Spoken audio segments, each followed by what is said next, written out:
Hi friends, எல்லாருக்கும் வணக்கம்.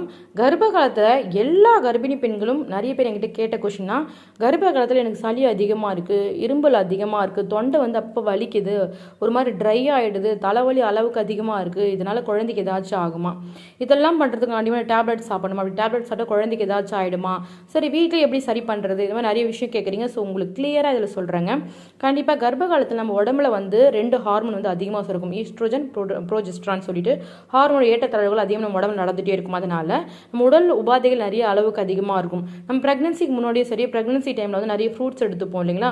ஒரு சில ஃப்ரூட்ஸ்லாம் சளிலாம் பிடிக்காது. விட்டமின் சி அதிகமாக இருக்கிற ஃப்ரூட்ஸ்லாம் கோல்டு பிடிக்கிறதுக்கான சான்ஸ் மிக மிக அதிகம். இப்போ நீங்கள் ஹீட் பாடி அப்படின்றப்போ இதெல்லாம் சாப்பிட்றப்ப உங்கள் பாடி நார்மலாக இருக்கும். இந்த ஃப்ரூட்ஸு, இந்த ஜூஸ், இந்த ஐஸ்கிரீமு, இந்த புடலங்காய், பேரிக்காங்காய், அந்த மாதிரி வாட்டர் கண்டென்ட் அதிகமாக இருக்கிற ஃப்ரூட்ஸ் எடுத்துக்கிறப்போ உங்கள் உடம்பு ஹீட் பாடியாக இருந்துச்சுன்னா சளி பிடிக்காது. இது உங்கள் பாடி ஒரு மாதிரி கோல்டு பாடியாக இருக்குன்றப்போ ஈஸியாக சளி பிடிச்சிக்கும். சரிங்களா.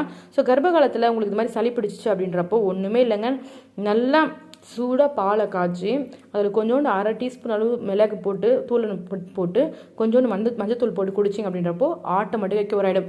என்னால் இதெல்லாம் குடிக்கவே முடியாதுன்றப்போ ஒரு பிரச்சனையும் கிடையாது. நீங்கள் கடைக்கு போயிட்டு ஒரு சிக்கன் சூப்போ ஒரு மட்டன் சூப்போ அது நல்ல பெப்பர் போட்டு காட்டாக பண்ணி வச்சுருப்பாங்க. எனக்கு எப்போவுமே கோல்டு வந்தால் நான் இதை தான் பண்ணுவேங்க. நீங்கள் வீட்டிலே கூட ரெடி பண்ணிக்கலாம். ஒன்றுமே இல்லை, சிக்கன் வாங்கிட்டு ஹாட் வாட்டர் நல்லா வேக வச்சு கொஞ்சம் பெப்பர், கொஞ்சம் மஞ்சத்தூள், கொஞ்சம் உப்பு போட்டு நல்லா கொதிக்க விட்டிங்கன்னா அந்த எசன்ஸ்லாம் தண்ணியில் இறங்கிடும். பெப்பர் கொஞ்சம் தூக்கலாக போடணும். சரிங்களா. போட்டு குடிக்கிறப்போ ஆட்டோமேட்டிக்காக உங்களுக்கு கோல்டு, இரும்பல் எது இருந்தாலும் ஆட்டோமேட்டிக்காக சரியாயிடுங்க. ரொம்ப ஃப்ரீ ஆகிடுங்க. உங்களுக்கு இருக்கிறதால குழந்தைக்கு எந்த பிரச்சனையும் கிடையவே கிடையாது. பயப்படாதீங்க. என்ன ஒன்று, நீங்கள் இருமல் பயங்கரமாக இருமிட்டே இருந்தீங்க அப்படின்றப்ப குழந்தை அந்த அதிர்வலிகள் உள்ளே போயிட்டு குழந்தைக்கு கொஞ்சம் பயமாக இருக்கும். அதனால் இருமல் மட்டும் வராமல் இருக்கணும் அப்படின்றப்போ இந்த கற்பூர வலி இருக்குல்லைங்க, அதை அப்போ ஸ்மெல் பண்ணிகிட்டே இருந்தீங்க அப்படின்றப்போ இருமல் உங்களுக்கு சரியாயிடும். அது மட்டும் இல்லாமல் உங்களுக்கு அளவுக்கு அதிகமாக இருக்குது அப்படின்றப்போ ஹாட் வாட்டர் குடிச்சிங்க அப்படின்றப்போ இருமல்லாம் சரியாக போயிடும்.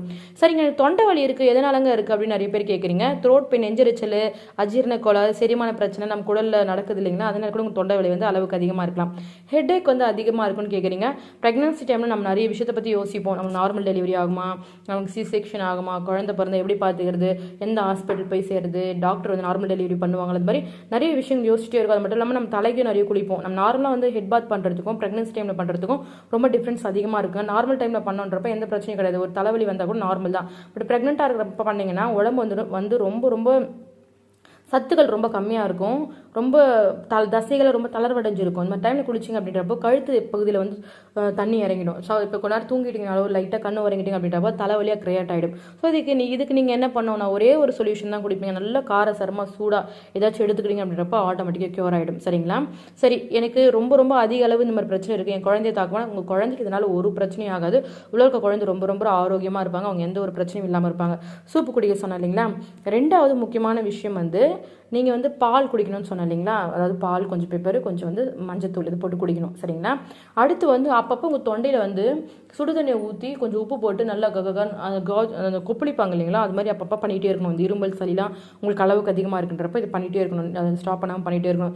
இதெல்லாம் பண்ணிங்கன்னா ஆட்டோமேட்டிக்காக அது க்யூர் ஆகிடுங்க. அது மட்டும் இல்லாமல் நீங்கள் எப்போவுமே உங்கள் உடம்புல நீர் சத்து ஆகாரங்கள் ரொம்ப கம்மியாச்சு அப்படின்னா கூட உடம்பு ஆப்போசிட்டாக மாறிடும். உங்கள் வீட்டில் யாருக்காச்சும் கோல்டு இருக்குது, ஃபீவர் இருக்குன்றப்ப உங்களுக்கு அவங்களுக்கு ரொம்ப பிடிக்கும் அப்படின்னா கூட தயவு செஞ்சு அவங்க கிட்ட கொஞ்சோடு தள்ளி இருந்துருங்க. ஏன்னா உங்களுக்கு பரவறதுக்கான சான்ஸ் மிக மிக அதிகம். அவங்க நார்மலாக இருக்கிறப்ப அவங்களுக்கு இருந்துச்சுன்றப்ப அது க்யூர் ஆகிடும். உங்களுக்கு பரவச்சு அப்படின்றப்போ உங்களுக்கு கொஞ்சம் அந்த இரும்பெல்லாம் கொஞ்சம் கஷ்டமாக இருக்கும் இல்லையா. ப்ரெக்னன்சி டைமில் ஆட்டோமேட்டிக்காக உடல் உபாதைகள் நிறைய இருக்கும். இது கூட இதுவும் சேர்ந்து வந்துருச்சுன்றப்போ ரொம்ப ரொம்ப கஷ்டமாக இருக்கும். அதனால் முடிஞ்ச வரைக்கும் நிறைய கூட்டங்களுக்குலாம் போகாதீங்க. ஏதாவது சின்ன ஒரு பெயின் வந்தால் கூட டாக்டர்கிட்ட சொல்லிட்டு அது ரெமடிஸ் எடுத்துக்கோங்க. டேப்லெட் டாக்டர் ப்ரிஃபர் பண்ணால் மட்டும்தான் எடுக்கணும். நீங்களா ஓனாக போயிட்டு தலைவலிக்கு இரும்பலுக்கு சிரப் குடிக்கிறது அதெல்லாம் பண்ணவே கூடாது. ஞாபகம் வச்சுக்கோங்க. ஓனாக நீங்கள் எதுவுமே பண்ணக்கூடாது. டாக்டர் அறிவுரை இல்லாமல் எதுவுமே செய்யவே கூடாது. சரிங்களா.